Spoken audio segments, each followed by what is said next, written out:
Golden State Media Concepts Fantasy Football Podcast is your one-stop shop for fantasy football news and advice. Can't decide on who to draft on the first round? Going gaga on how to line up your team. Got you covered. Traditional league, dynasty league, PPR league, IDP league, even daily fantasy football league. Join us as we break down all the questions of fantasy football. It's the Golden State Media Concepts Fantasy Football Podcast.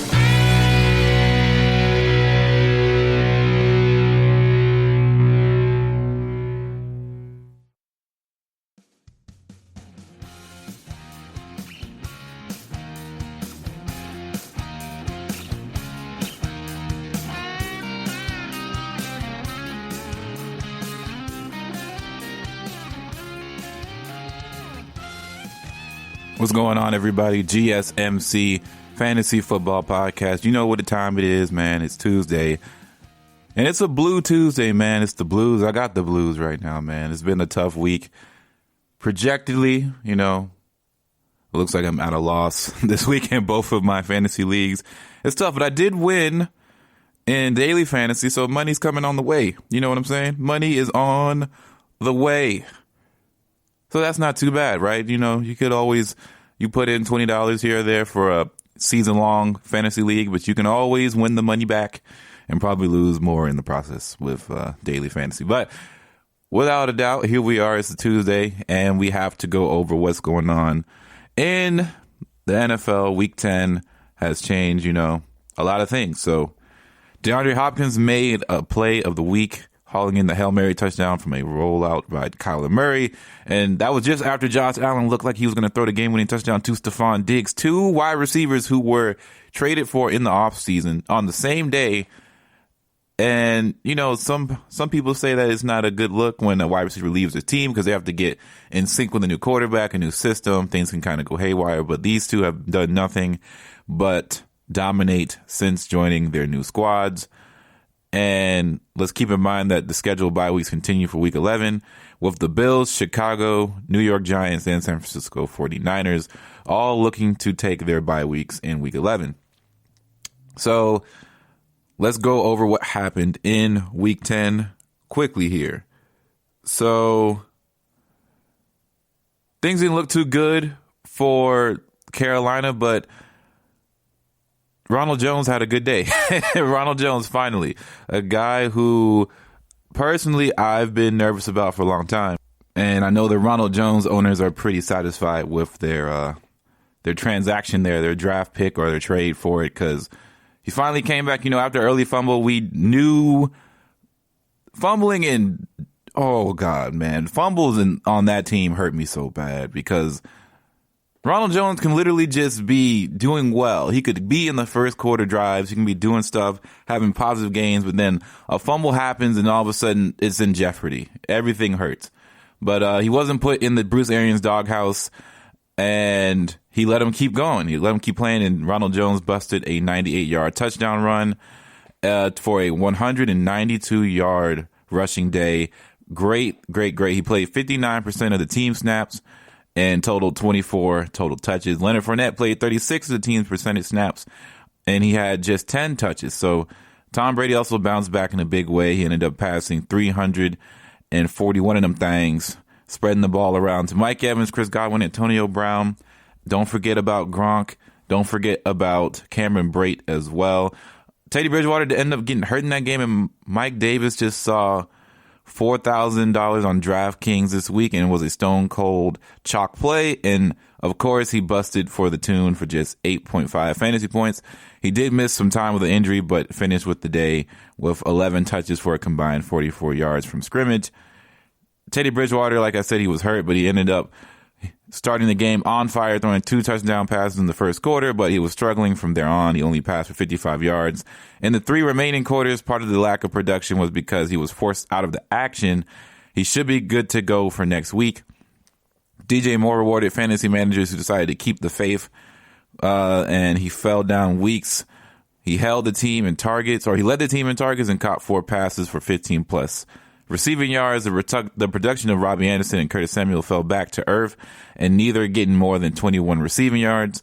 The Detroit Lions are next on their schedule, so that should be really good for them, even coming off a bad performance overall as a team.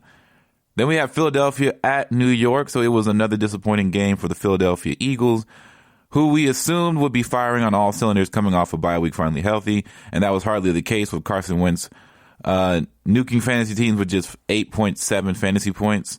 And that wasn't just because of drop passes. 0 Eagles players recorded a drop in any of Wentz's 38 pass attempts. He was just flat out bad. He had a 58 Pro Football Focus passing grade. The Eagles quarterback has now posted back-to-back fantasy outings with less than 9 points. And what's more encouraging is that Miles Sanders looked really good with 85 rushing yards with 5.6 yards per carry on 15 carries in addition to 5 targets. He played 73% of the snaps, which is exactly the type of usage you would want out of your stud running backs. Jalen Reagor led the Rieger, one of those. I apologize. I think it's Rieger, though. Led the team in targets with 7 and came at the expense of Travis Fulgham, who saw just 5, hauling in 1 for 8 yards. The second-year wide receiver likely saw a ton of cornerback James Bradbury, which didn't help his fantasy outlook. Dallas Goedert played 92% of the team snaps, ran 34 routes and saw 6 targets, rare usage for a tight end, and he's a surefire buy low target with Richard Rodgers. He won't see 5 targets every week with Goddard in the fold. Evan Ingram went back to tight end obscurity, 2 catches for 15 on 2 targets, but considering how the position is for fantasy, don't drop him over the bye week. Probably should keep him. We'll talk about tight ends a little bit later. Devonta Parker had been placed on IR, so Wayne Gallman needs to be immediately scooped up. If where available, he dominated the snaps and touches over Alfred Morris and has been very productive filling in for Freeman. So that's a good thing. He's got it done playing against the likes of Philadelphia, Washington, and Tampa Bay. All these teams pride themselves for strong run defense, so that's a good sign. And Daniel Jones posted 2 fantasy outings this season with 20 or more fantasy points. Both have been against Philly. So it's too bad division opponents don't play each other 3 times a week. So Houston at Cleveland. So this game was delayed due to lightning, and it seemed both teams left their offense in the locker room after the delay. In the NFL, we hardly see scores like 10-7, but when teams are forced to play in inclement weather, this can happen. Cleveland came away with the victory on the back of their 2-headed running back monster in Nick Chubb and Kareem Hunt. Each had 19 carries and rushed for over 100 yards. Nick Chubb scored on one of his carries that could have been another, but smartly, to the dismay of fantasy managers, though, he decided to run out of bounds, and they kneeled out the clock at the goal line, so that way Houston didn't have any chance to win. Shout out to Atlanta. They couldn't get that done. As per usual, Hunt was the more involved receiving back, had 3 catches on 4 targets, but both backs needed to be viewed as low-end running back ones for the rest of the season. And it's hard to draw any conclusions from the passing game because of the weather. If anything, players like Jarvis Landry and Austin Hooper are prime buy candidates, as Hooper led the team in routes run and Landry led the team in targets for the 3rd straight week. Deshaun Watson was held to under 200 passing yards for the first time all season, and that led to a down week for all his wide receivers, of course. And the same can't be said for Duke Johnson, who saw for a 94% snap share and all the carries in the backfield, but was not targeted. He compiled 54 rushing yards at 3.9 yards per carry, but should be in a better shape a week from today against an extremely beatable Patriots run defense. And he's an easy buy low candidate with David Johnson out for the next 2 weeks at least. So then we have Jacksonville versus Green Bay. So this was a game that nobody really thought would be that close, but nothing can stop Aaron Rodgers on my team drafted a first-round quarterback revenge story. Devonta Adams did what he usually does, 12 targets, 8 catches, 66 yards, and a touchdown, while Marquez Valdez-Scantling went off for a second straight week, and he's really just a boomer bust player at this point, and, you know, it's better off someone else rostering him than you, because Allen Lazard is on the way back. Aaron Jones had a 63% snap share, 18 touches. Jamal Williams had 47%, 11 touches, and both were involved throughout the game. With this type of workload, it's pretty typical of the Packers' backfield, so it's nothing to really worry about. Aaron Jones just didn't find the end zone, but should be viewed as a lock for running back 1 moving forward. DJ Shark became DJ Chalk in Daily Fantasy Sports as the news broke that Jair Alexander would not play. but the wind had other plans as the second-year wide receiver's strength as a vertical threat was neutralized in the poor game conditions that left him with just 4 catches and 56 yards. Keenan Cole ended up having the best game of all the Jack wideouts, scoring 2 touchdowns, 1 on a reception, and 1 as a return man, but we've seen the story before with Cole, so be hesitant to grab him off the waiver wire. And James Robinson continues to trend his sustained volume for another 25-touch game over 100 yards. But what's important to note that he saw 5 passing targets, which weren't something that that wasn't expected necessarily with Jake Luton in the lineup. We have Washington at Detroit. So J.D. McKissic saw 14 targets in Week 9. His follow-up Week 10 performance, he had 15, and he had 11 catches, or he had a good amount of catches. And then Antonio Gibson was able to add 4 catches for his 13 carries for 45 and a touchdown. The negative game script led to Smith's 55 passing attempts, but it's encouraging to see that Gibson still produced on just 38% of the snaps played. His role at the goal line will prove a critical to his fantasy value moving forward too. He will be a fringe running back 1 against Cincinnati Bengals, whose defense, as we all know, is not the greatest. And Gibson wasn't the only running back that showed some promise. DeAndre Swift balled out again. He commanded a 73% snap share, 5 targets, 16 carries. Adrian Peterson and Kerryon Johnson combined for 6 total touches. So Swift is a moving forward running back 1 for sure for the remainder of the season. And after back-to-back weeks of running 33-plus routes, tight end T.J. Hawkinson just ran 22 routes on Sunday, which hurt his opportunity share in the offense, and he still saw 5 targets. So this performance is more of a blip on the radar rather than anything else. Los Angeles Chargers at Miami Dolphins. So the Chargers had a really rough week, but the winner of the week was Kalen Ballage, who after a week he led the team across the board in snaps and touches. He repeated the feat with 23 touches for 102 on a 73% snap share. Austin Eckler still might be a few weeks away, so run the waiver wire to add Ballage, who gets a second revenge game as he goes up against the New York Jets in Week 11. This is going to be a running up game for them for sure. There are rarely many opportunities where Keenan Allen could be targeted as a buy low, but this latest performance could just be that. He had the lowest yardage targets output since Week 1, and just talking full games played. So a buy low window might just have opened for savvy fantasy managers to swoop in. And, showcasing Hunter Henry as a prime candidate for positive touchdown regression in Week 10, and the guy finally ended up scoring. So congrats. Miami Dolphins, their backfield is kind of weird, man. Salvin Ahmed emerged as the running back to own as he took 21 times for 85 yards in the score, and the rookie did this on a 76% snap share, which is about as close. And the next closest back was Patrick Laird with 17%. So it looks like he'll end up being a priority addition for Week 11. Devonta Parker led the team in routes run and targets, but the fantasy reduction was not there. And he would be touchdown was called out of bounds that would have salvaged his fantasy performance. And to the jargon of Patrick's fantasy performers, the only wide receiver on the Dolphins to score in the game was Jakeem Grant, who carved out a nice role working as the number 2, who posted a 4-reception, 41-yard, 1-touchdown stat line. And Mike Gesicki's stock is down after a third straight bad game. But the tight end is such a vast wasteland and hopelessness for fantasy, so it's kind of hard to hold a grudge against a guy who is just only trying to do his best. And then we have a Denver versus Los Angeles Raiders. So Drew Lock was really bad, and it was just not great, because 82% of the fantasy points he had come to have is in garbage time the last 2 weeks. And Locke struggled to move the ball down the field for the first 3 quarters, was only able to save his day behind a touchdown in the fourth quarter, which would have scored just 2 fantasy points without it. KJ Hamler for the Broncos wide receivers is the highlight because he saw 10 targets for the second straight week. Operating as Denver's new slot wide receiver, the second-round pick has produced only modest numbers over the past 2 weeks, but the targets keep coming his way. He'll have a big game sooner rather than later. Tim Patrick was ejected during the game because of fighting, and he could miss time due to suspension, and this could offer Hamler much more opportunities in the offense. The overall Broncos' struggles on offense may have made it nearly impossible for them to run the ball with Melvin Gordon. He has 64 rushing yards on 18 carries the past 2 weeks. and just 1 catch. And that's not going to get him into starting lineups with the Dolphins up next week while he's splitting snaps with Phillip Lindsay. The Raiders have no interest in throwing the ball as they fed Josh Jacobs and Devonta Parker to beat out Denver. Jacobs compiled 4 catches for 24 yards, giving some semblance of hope that fantasy managers that they'll be involved next week in the figures of the shootout within the Kansas City Chiefs again.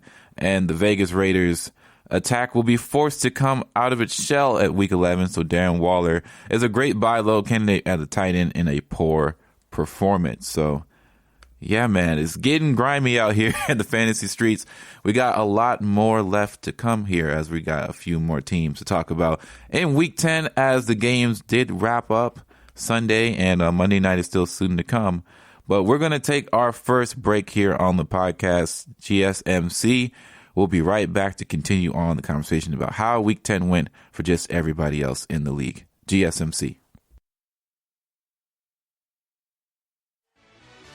Are you looking for the very best NFL and college football podcast? Then check out the GSMC Football Podcast. Get the latest football news both on and off the field. From the NFL Draft to trades to the rumor mill to the NFL Combines. They got you covered. That's GSMCpodcast.com/football-podcast. Get updates on college rivalries, game day insights, and much, much more. It's football talk the way you want it. This show eats, sleeps, and breathes football. Don't forget to like them on Facebook and follow them on Twitter. Visit GSMCpodcast.com for more info.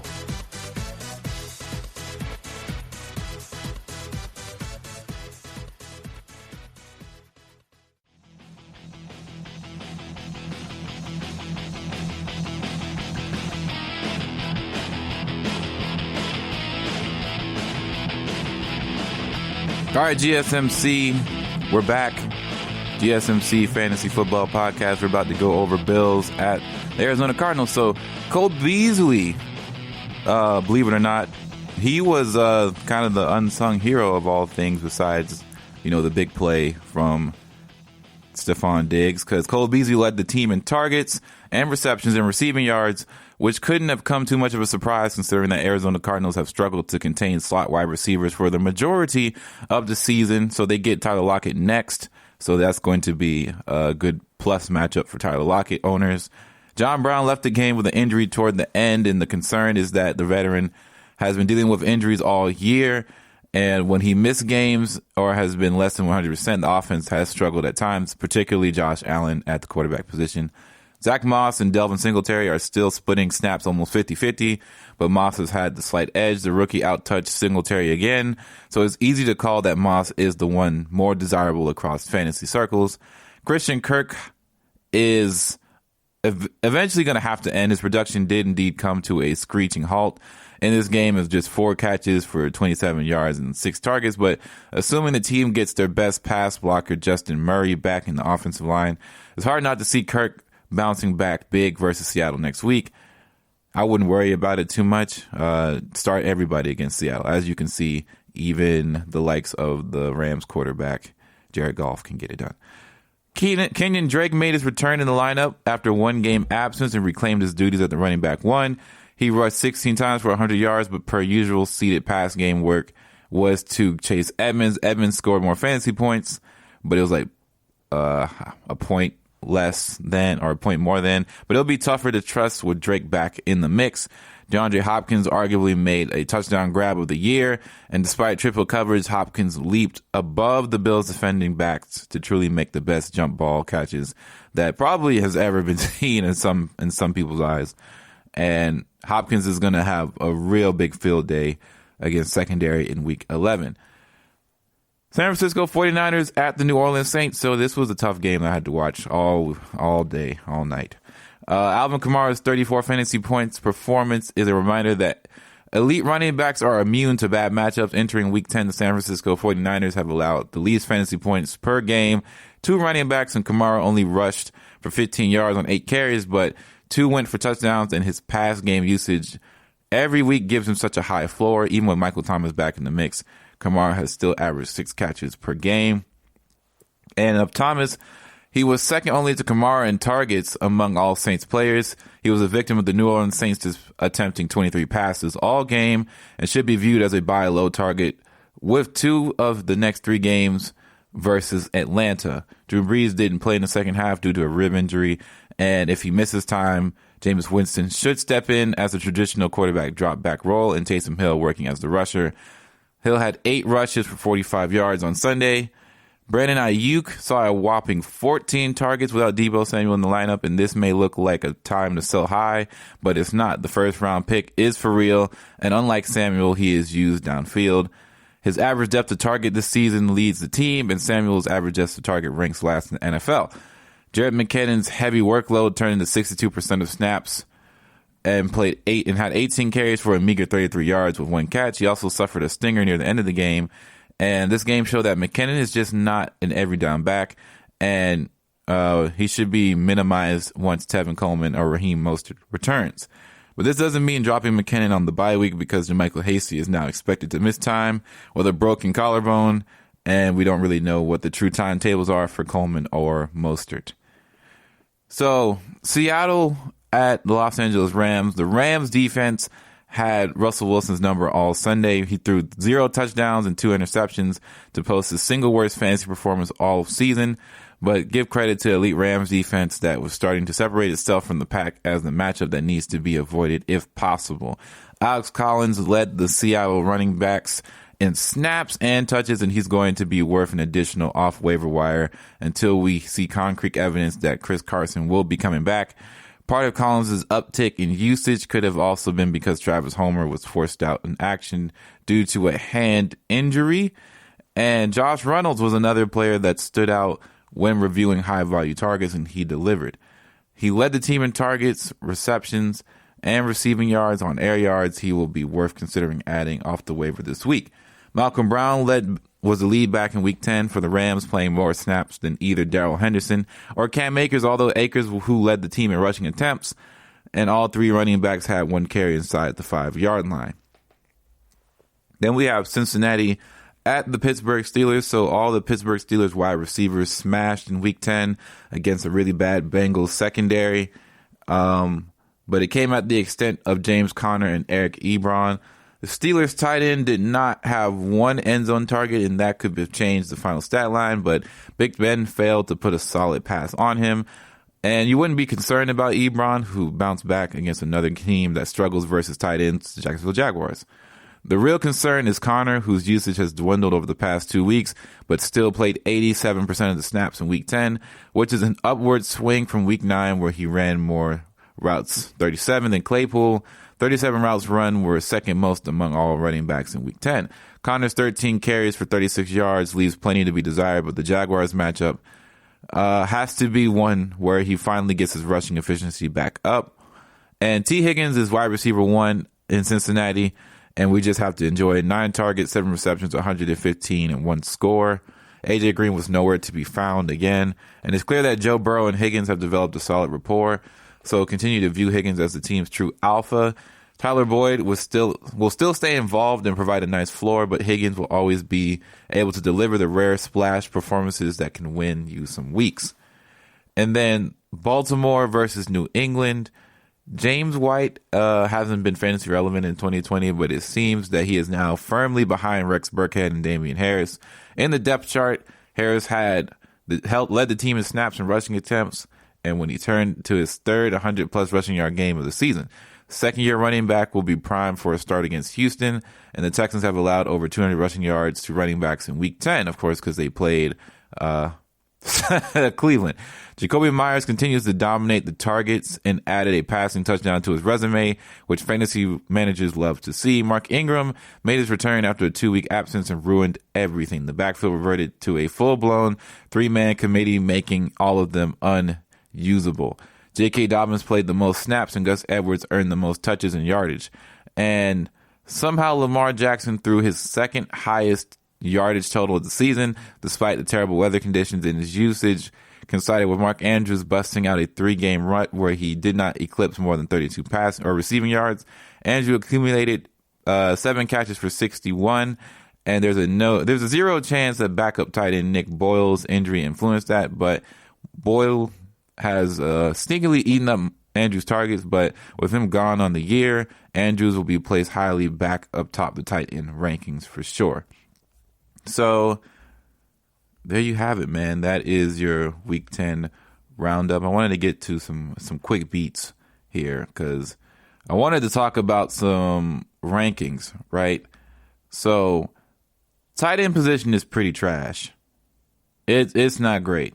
If we look at the 2020 PPR season rankings, right? If we look at tight end, looking at all positions here, and it just threw me off. I'm like, Christian McCaffrey's not a tight end. How could you do that? But the drop off from tight end position is severely just so bad. It's so bad. It's so bad. So Travis Kelce is a lock, number one tight end. Darren Waller is basically number two. And here we are once again, right? Everything just is a lot of pain, man. Everything is a lot of pain. There is no good tight ends. All tight ends are touchdown dependent. You're literally just rolling the dice every week. You have no shot of knowing who is good and who is not every week.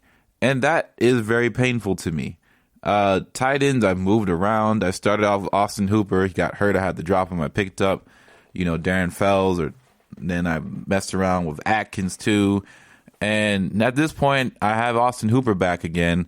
And, he was decent, but I'm not going to sit here and bench him next week just because he had a poor performance or he went up against the inclement weather and he has Baker Mayfield. So it's not like they were going to throw the ball anyway. So, all you can do is just hope for the best. Really. That's all you can do. All you can do is hope for the best. If we look at rest of season rankings and, make sure that we know what we're talking about here. We're going to go to PPR and we're going to go into the tight end position. The rest of season rankings are as follows: Travis Kelce, Darren Waller, TJ Hawkinson, then Mark Andrews, then Gronk, then everywhere else is literally just a drop off. You have Hayden Hurst, Dallas Goedert, Jonnu Smith, Noah Fant, Hunter Henry, Evan Ingram, Eric Ebron, Austin Hooper is 13th. Robert Tonyan is 14th. Jimmy Graham is 15th. And, they're all over the place because everybody's touchdown dependent. The tight end position jumps as far as who finishes at the top 10 or top 5. Tight end is all touchdown dependent. And it's so aggravating. Logan Thomas is basically not in a good place because of just the way Rostenson, or should I say Kirk Cousins. Wow, my brain. But Alex Smith, the way he plays the position isn't very favorable for him. And I will say, if you have somebody who you're interested in looking for, look for a guy in Jared Cook. I know he had a really bad week. He didn't really have any statistics, and he had 2 back-to-back bad weeks. But if Drew Brees is not ready to go and you have Jameis on a week of preparation and stuff, don't be surprised if you start to see some Jared Cook sightings where the ball just goes downfield and was able to use some of his speed, and use some of his speed, and you see more of the vertical offense that could be happening, right?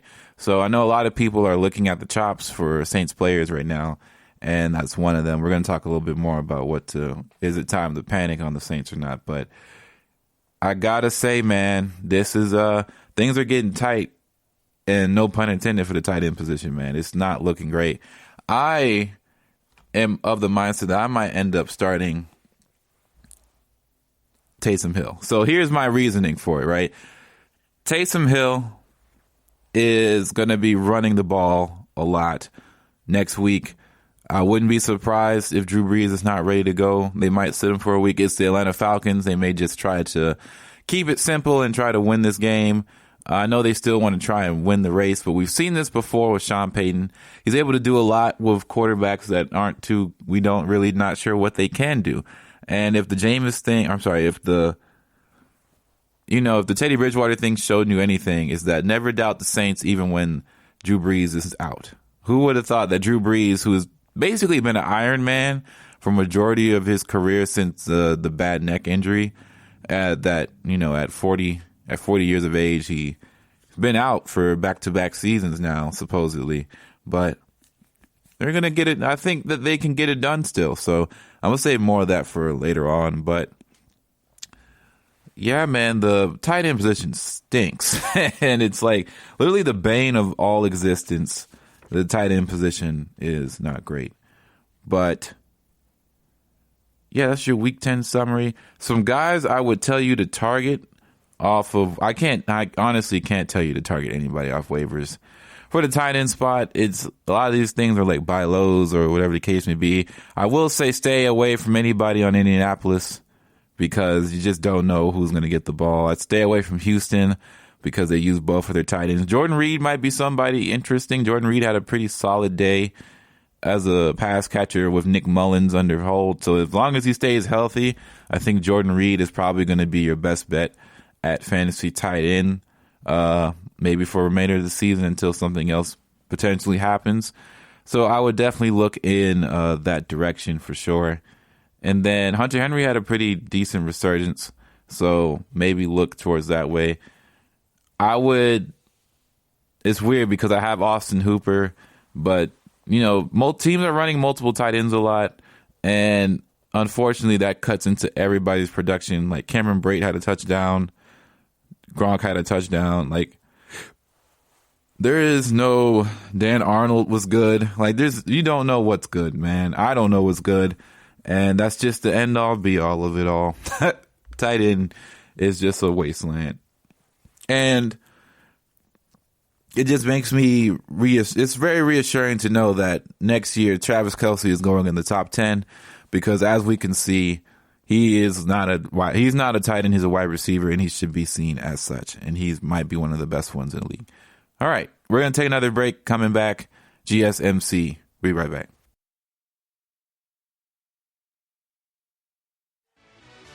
Check out the show that's built on the MMA. From the UFC to extreme cage fighting, they got the fights covered. Check out the GSMC MMA podcast. Get the latest news on past or upcoming fights. Join us as we talk to and about some of the biggest names in the MMA, past, present, and future. When it's the fight game, there's just one show to check out. GSMCpodcast.com/MMA-podcast. Don't forget to like them on Facebook and follow them on Twitter. Visit GSMCpodcast.com for more info.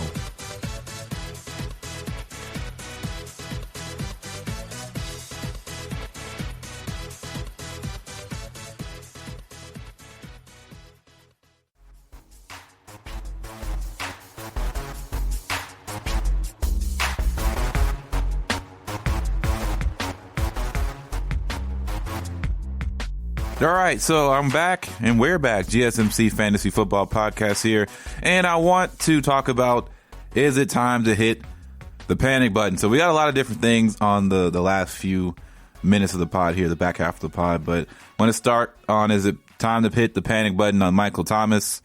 Because the Saints are in a lot of problems here. So Drew Brees, before Week 10 started, apparently had some fractures in his ribs on both sides, and it's not good. It doesn't look good. A source really said that the results of the medical evaluations performed today on New Orleans Saints quarterback Drew Brees revealed that he had multiple rib fractures on both sides of his chest and a collapsed lung on the right side, and injuries suffered over 2 weeks. So it's really uncertain how much time he will miss, but that is the case. He had fractured ribs on both sides and a collapsed lung. It's just, that's tough, man. It's not good. So it would seem logically that Jameis would be the starter, and Taysom would still be in his similar role that he's always been in so far, to help with the Saints offense, keep them, different, keep them unpredictable. So with that said, what does that mean for everybody else on the offense if Jameis is against the helm? So Jameis looked good at times last game. Like, let's keep everything in a vacuum here, right? Jameis looked okay in the first couple series, and then near the fourth quarter, he kind of was shaky a little bit. He got a sack, and then he got a sack again, and that was just kind of the undoing of that offensive, I guess, performance. But when he got it going, he felt comfortable. He was making some pretty decent throws, making some good looks, and it looks like he wants to throw the ball down, like wants to push the ball a little bit. He got Kamara on the flat routes a bit. He missed some throws with guys like Michael Thomas and stuff, but that's probably not uncommon considering that he probably didn't get a lot of work with Michael Thomas for a majority of the season. Not only just because, Jameis was the second string quarterback, or really third string in the depth chart wise, but we understand that doesn't really matter too much in New Orleans Saints case. But Michael Thomas was also out for like 7 weeks. So I think Alvin Kamara is going to be fine no matter who the quarterback is, because he's such a dynamic playmaker that he can do whatever he needs to do to get the ball. Like, he's going to get the ball in the run game no matter what. And in the passing game, we understand that he just has an innate ability to get open, and he's going to get the ball thrown to him. I think that's the big deal.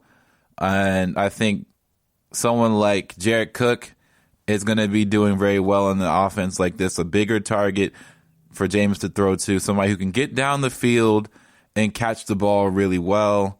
He had a 2-game slump so far, but don't panic. Tight ends are not that good anyway. You might as well have Jared Cook, and I'd rather have a goose egg from Jared Cook than having to continuously look around to find a viable tight end option when there are really none whatsoever that are not named Travis Kelce. So outside of that, you're just sitting here wondering what's going on with Michael Thomas. Emmanuel Sanders didn't necessarily have the biggest day either, but at least he got in there and did some great things. I believe he got in the end zone once. So that matters to an extent. But all in all, I think Michael Thomas is going to be fine. And here's why. Michael Thomas was second in targets last game, and I believe second in catches. So he still had, he still got looks.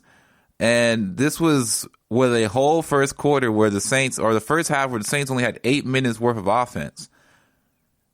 Keep in mind, the Saints only had 8 minutes worth of offense in the first half, and they still outscored the 49ers. So that's a big thing. Their offense is still really good.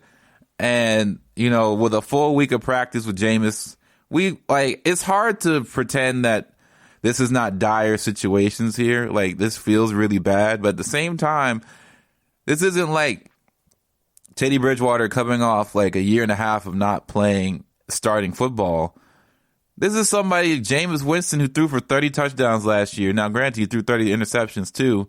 But it's not like we don't know what we have in Jameis.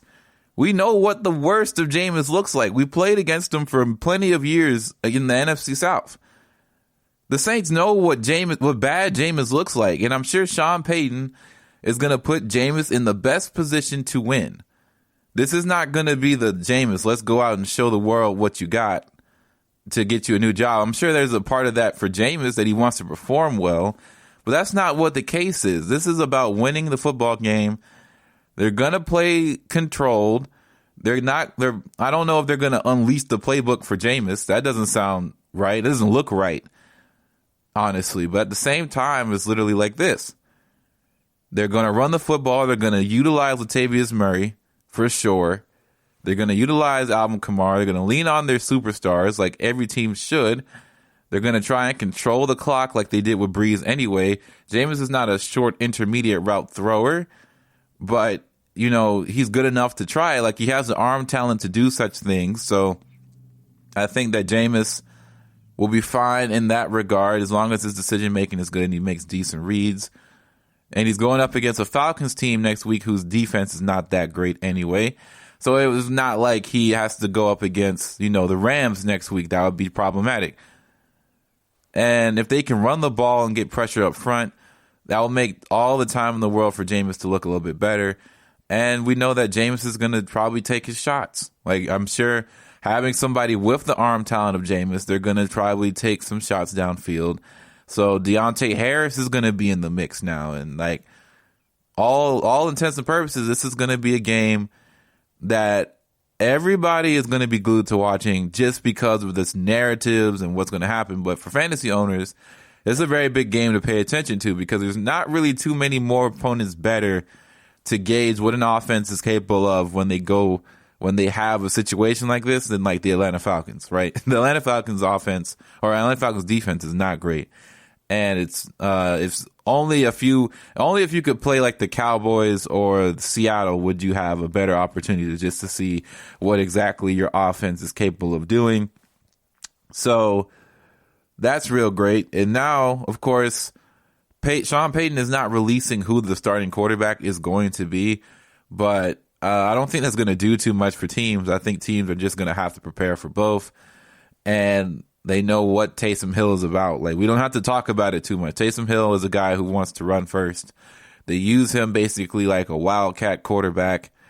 He's only thrown really like 3 passes all year, or he's only had opportunities to throw 3 passes all year, and half the time he runs it. So he threw one last week, which was really cool to see. It gave us some ideologies of what Taysom could do, but let's not pretend like let's just be real here. Taysom Hill is not going to start. It's going to be Jameis because Jameis gives them more versatility on offense because they can use both. Why just limit yourself to just having Taysom out there playing quarterback when Taysom is best when you're able to move him around and do different things? So I think Sean Payton is going to get in his bag, and he is going to open up the playbook in a different sort of way. They're not just going to let Jameis throw the ball all the way down the field and get big yardage. And if he does, cool. That'd be a great storyline. That'd be really fun. But this was a guy who essentially could have made the playoffs with, like, if he had maybe 5 less interceptions last year with the Bucs offense and that Bucs defense. He has just about as much weapons on this offense that he did last year. It's hard for me to believe that he can't at least be decent out there. Like, this is not like a sad case where we don't know what's going to happen. This is a guy who was not injured. This was a guy who was healthy, and he threw for 30 touchdowns. He has the arm talent. He has the ability to do it. So that's why I'm pretty confident in Jameis in this sort of situation for fantasy purposes. I don't know if it means wins for New Orleans Saints, right? That's what I'm kind of nervous about. But we've seen through many a times where when the Saints offense can't get it done, like consistently as they have, the defense finds a way to build that chemistry, that momentum, which they've been building for a couple weeks now, where it looks like they are figuring some things out and they're fixing their schemes to be more ready and prepared. And them getting healthier on that end of the floor or on the end of the end of the field, it's going to be really tough. And not to mention the Saints, three phases of football. They have, in my opinion, the best field goal kicker in the game, and probably the best field goal kicker to own in fantasy, in my opinion, in Will Lutz. He's just lights out, automatic all the time. Like, you don't have to worry about him. You start Will Lutz, you never drop Will Lutz on his bye week. You always keep him solid 10 points a game. He's just that guy. He's just built differently. And their special teams can really get it going. Like, Deontay Harris, for all intents and purposes, he has the chance to rip one. He almost did last week. So at 3 phases of the game, I think the Saints are still going to be as potent as they can be offensively. All this does, I think, is open up the deep passing game for them. And that just makes it even more dangerous. Teams can't just press up. They're going to have to start getting spread out. And we might see a different version of what the Saints possibly could be with all these weapons all said and done. And maybe, just maybe, we might end up seeing a preview of what's to come for years to come. Because I don't know if Drew Brees is going to be done after this season, right? At least this was, it seemed to me that this was going to be his last season regardless, but with this injury, I don't know what this necessarily means for his career. It could be done, it could be not. Some speculate that he might be back in time for playoffs, considering that the Saints are probably in a good place to make it there, all said and done, because NFC is kind of weak. But all that being said, though, if this is Drew Brees' end, just think about this. A guy who essentially broke many ribs in both sides, a collapsed lung, still got up, finished the drive, defense got the ball back. He goes out there to drive the team down the field to get another touchdown. One of the last touchdown play, keep in mind, the toss to Kamara in the end zone of the flat route, the ball is snapped. He fumbles the snap. He moves in like slow motion almost to try and pick the ball back up and throw it to Kamara on the flat. And you would watching that real time while it's happening, you're thinking, oh man, a fumble snap, what's happening? He might just still be rattled. Or like the offense in general was just all out of sorts last week. So it was just another one of those things, but they ended up working it out. You know, there's a lot of breaks in that game for the Saints, which you need sometimes to get to where you need to be. You need a lot of breaks, you need a lot of luck. But when you look at it now in the context, Drew Brees could not bend down to pick up the ball because his ribs are shattered. He can't breathe, you know, collapsed lung and all. He literally picks up the ball, throws a touchdown. He's differently built. He's a different built guy. He's just built differently. And, you know, I think that's what you got to remember him for. If this is going to be it. Like, you know, I'm kind of talking preemptively here. I don't know for sure, but it doesn't sound good. Drew Brees sounded kind of out of sorts more than usual in like the last 15 years of ever really watching him play. Like, Drew Brees did not sound anywhere like his usual self when it comes to this kind of stuff.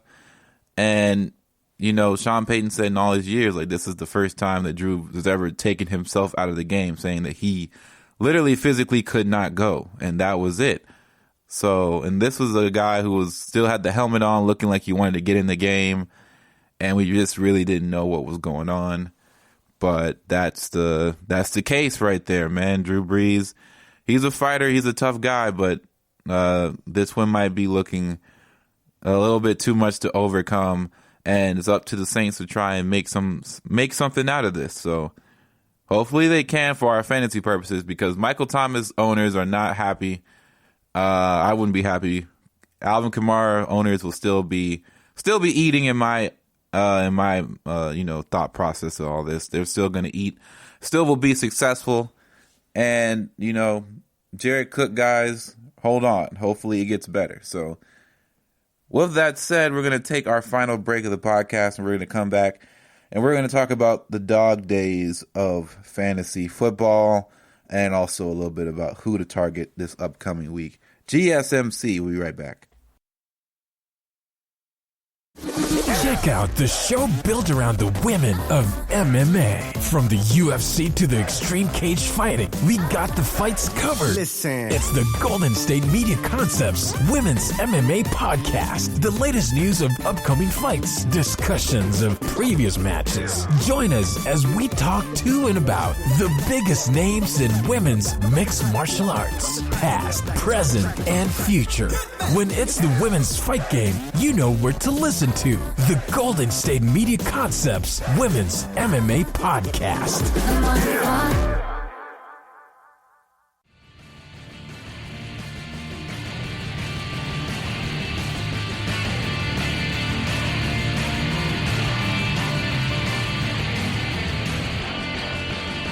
All right, GSMC Fantasy Football Podcast. We're still back. We're still here. And we are talking about the dog days of fantasy. What do I mean by that, the dog days? So sometimes you just have such a bad week that it's just, things are just keep on going on and you just don't know what to do. This was one of those weeks for me, man, where you make decisions that you think are smart and then they're not. So I haven't necessarily lost this week just yet, you know, but coming off of an opponent that had Rex Burkhead with 22.6 and Gus Edwards squeezed in 8 points on the same night, my 14-point lead turned into a 18-point point deficit right now. Or really I'm doing math wrong. It's like 20. I'm down like 23 points, essentially. So what's going to happen here is I have Darnell Mooney, and I have the Minnesota defense left to play. So a lot of things that, that's not plus territory stuff right there, right? I just need Minnesota to hold on. I don't need a negative from Minnesota for one. And I need Darnell Mooney to have just a game. I need a big game from him, man. Like, just to come out and win, because unfortunately, Michael Thomas only had 2 receptions for 27 yards. That hurts, right?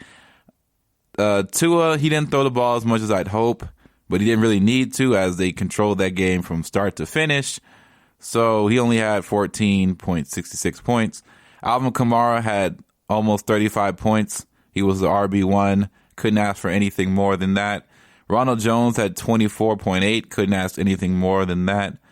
But the remainder of my team, KJ Hamler had 9 points, which was great, coming out of the flex spot. But all my other positions in the flex spot would have gotten me more points. I had Keelan Cole, 21.7 points. I don't know if that's repeatable. One of those touchdowns was a punt return. He's a dynamic guy, but who knows what he's going to do, especially coming off. He's going to have to go out there and play a tougher opponent next week for sure. And I had Michael Pittman Jr., who played against Tennessee, who had 7 receptions for 101 yards. So that's 19 points just laid on the bed. If I had that, I win. Essentially, if I have this, I win in both settings. Like, I don't blame myself for the Michael Thomas thing. Everybody's starting Michael Thomas, and it's not time to burn him, right? Shout out to the Ringer Fantasy Football Show with the idea of the burn book. It's not time to burn Michael Thomas or anything like that. But even I have Jakeem Grant, who had 14 points on my bench. My bench really went off just as well as all my other starters did, except for Cam Akers and AJ Green, who AJ Green is basically droppable. Matt Breida didn't play, and at this point, I'm not sure if he ever will, because it doesn't look like they need anybody to do well for them to succeed. Salvin Ahmed did all the running that you needed to see clearly. So take that as what you will. Running backs are weird. So everything is just kind of up in the air, man. I have no clue what the gist is for this sort of thing. We had not Samaj P. but we've just had a lot of different things go wrong, go left. In my other league, Russell Wilson had his worst game by far, fantasy-wise. If he comes out and does his usual 20 points, I may have a chance. But I've already lost this week, as my opponent had 104. Lamar had a pretty solid game. DJ Moore came out and beasted around. He had Cole Beasley. Mike Davis didn't do much for him. But Kenyon Drake finally came in and gave him some points too. So in a week where I started Leonard Fournette, Jared Cook, that's not great. I had to start Jarvis Landry out of necessity. I literally had no one else to go to. It's a tough loss, to say the least, in that one. But as far as looking at guys to pick up, right? Some guys to pick up. Let's not overreact. I have 2 of them that people are going to be targeting already on my bench. I have Keelan Cole, and I have, of course, Michael Pittman, and I really have 3, and I have Jakeem Grant. I think that all 3 of those were merit-worthy pickup options, and I think the biggest one that I'd be worried about personally is Grant, because we just don't know if that production is always going to be real or not. But as of right now, he seems to be a guy who can get in there, and he's built up some rapport with Tua already. So I really wouldn't worry about it too much. I would, if you need to start him at your flex, he's a fringe wide receiver 3 or 4 guy. You might as well look him up and get involved with that. So Marvin Hall for the Detroit Lions, right? He only had 2 receptions for 61 yards and a touchdown in Week 10. That's solid numbers, right? When he played against Minnesota, he had 3 catches for 28. Against Indianapolis, he had 4 catches for 113. So he is not going to sit here and grab receptions. He's kind of touchdown dependent, and he's big yardage. You got to depend on Matthew Stafford to get him the ball, to get into the position for him to be useful. But I would kind of stray away from him. I think Philadelphia, you kind of have to, you have to look with caution. In Week 10, we saw 5 catches out of his 6 targets for Greg Ward, but I wouldn't necessarily think that that's a good thing for you to pick up by. 6 catches or 6 targets is solid, but keep in mind Jalen Reagor, I think. Jalen Reagor is back, and I think he's going to end up getting a lot more looks than what people give credit for. And I don't believe anybody, let's move on here. I don't believe anybody should be targeting Baltimore wide receivers. They all are kind of abysmal, for lack of a better term. Devin Duvernay, he's going to be out there. I leave him be. Devontae Booker, I really don't know what this means. It could be a blip, but, he collected 81 rushing yards and 2 touchdowns against the Broncos, so it worked in the favor of the running backs for the Raiders. They carried a 14-point lead over Denver heading into the fourth quarter, and the team ran the ball 41 times against just 25 pass attempts. So Booker obliterated his previous season high in carries during the lopsided affair, and the Raiders' 2 most recent divisional wins against the Chargers and the Broncos coming up at Week 11. He has a home game against the Chiefs where the Las Vegas and Kansas City met in Week 5. And Booker logged in 67 scrimmage yards in a 40-38 victory. So he may have some upside. That would be more of a stash guy just in case. Maybe he ends up being more of a pass catching option within an offense like that. So take that as you will. But for sure, the biggest free agency guys that you can look out there on the waiver wire is Salvin Ahmed. He's number 1. If you can grab him, go get it. I think that someone like Michael Pittman or Jakeem Grant might be another guy that you want to hold on to. But there's some guys in the passing game that you may want to not sleep on. So we saw Seattle go up against the Los Angeles Rams, right? And we saw a guy, Josh Reynolds, who is healthy, who looks really good. He's only rostered in 3% of leagues in ESPN, and he was really good. So he caught 8 passes on 10 targets for 94 yards, and while the Rams did all their scoring on the ground with 3 rushing touchdowns inside the 10-yard line, they moved the ball efficiently through the air, and Reynolds surprisingly led the team in catches, targets, and yards while posting up more receiving yards than Cooper and Robert Woods combined. And he'll likely have a hard time putting together a repeat performance in Week 11 on the road against the Buccaneers, however. So that's gonna be tough. But also, let's keep in mind though, right? The Buccaneers are not in the same way the same defense as the LA Rams. They're you can score on them. Don't always be afraid of a defense that looks good because they can stop the run. Now, granted, everything predicates on the run game for Los Angeles. Like the Chargers predicate on the run game to be successful. But you can run the ball on them. You can do some things that has been seen through other teams. You just have to dedicate it a little bit more. I don't think Josh Reynolds is a bad ad if you're desperate and he looks to be trending upwards rather than trending downwards. But other guys, you may still be able to get Kendrick Bourne off waivers, or if somebody ended up dropping Deebo Samuel, maybe end up getting him. Nelson Aguilar was the biggest whiff of the week, as he dropped a touchdown pass, as well as he just only came up with 1.8 fantasy points altogether.